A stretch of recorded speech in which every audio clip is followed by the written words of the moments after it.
Alright everybody, what is up and welcome to the Royals Review first ever video. So let's get cracking. First ever video is going to be on The Martian. The movie The Martian, starring my man's Matt Damon. Okay, it's PG-13.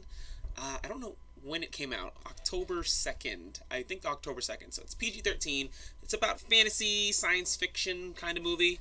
Runs about 2.5 hours, just right about 2.5 hours. It's directed by Ridley Scott. Dun, dun, dun. The man Ridley Scott, who's made like ridiculously great movies, except for recently this shithead movie.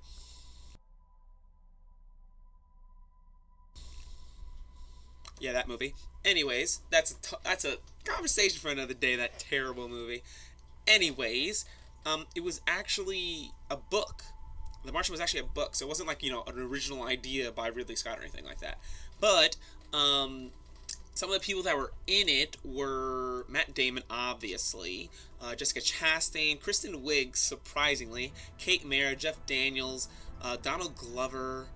I feel like I might be missing somebody that is very important. But Sebastian Stan, Winter Soldier, Sebastian Stan. So, the main story behind The Martian is fairly simple. We have a group of astronauts. They're on Mars. Something goes down. They have to leave. In all the ruckus, my man, Mr. Matt Damon, Mark Watney is the character's name. Mark Watney gets left behind, and the movie goes from there. The crew is headed to Earth. The people on Earth have to decide how to save Sir Watney from Mars. He's stuck on Mars by himself, and that is the main premise of the movie. Mark Watney's stuck on Mars alone. He has to try to make contact with NASA, and he has to try to figure out how to make enough food to survive for NASA to come and save him. So that is the main story plot, I should say, of the movie. We're going to go to what I thought about the movie. If I had to rate the movie, like, out of 10, a percentage, out of 100%, I'd give the movie 90%. The movie was really good. It was a long movie, but when it's a good movie when you're watching a long movie and you just don't feel like it's long. You're not like, oh, I'm bored or I'm uncomfortable, There is a hefty amount of talking in some parts of the movie, but when you just look at Matt Damon by himself, Matt Damon is by himself on Mars. And when you look at these scenes with him by himself, he's just killing it. He does video logs in the movie, he's talking to his camera, and it's awesome. It feels like you're feeling the pain with him, you're feeling the excitement with him. You're going through all these emotions with him, and it makes it feel awesome. It makes you feel a part of the movie. It was also, it was funny. There was parts that were funny. There were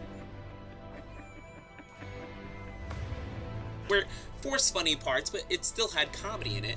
It had drama in it. It had action in it. It had suspense in it. Everything that you need in a movie was in it. I'd say, minus the factor of romance. Maybe romance wasn't so much in it, but everything else you could think of was in it. The movie had everything you'd need. When you think about a really, really good movie, in my opinion, when you put a movie in the 90th percentile of 100, it has to have everything in it. And it very, very closely had everything in it, in my opinion. Matt Damon getting stuck on a different planet as Dr. Mann in Interstellar. This fucking guy cannot be saved. Saving Private Ryan, Interstellar, The Martian. Honestly, guys, that is it. If I had to say yes, go watch, no, don't watch, I definitely say you guys should take your time to go watch this movie. It is awesome. If you have the opportunity to see it in IMAX, save the extra cheddar and go see it in IMAX. I would definitely go see it in IMAX if you could. But if not, standard definition, standard 3D, if anything, is fine. Definitely go see it. 90% out of 100. That is my 2 cents, fellas. Have a good one, and see you for the next review. Peace!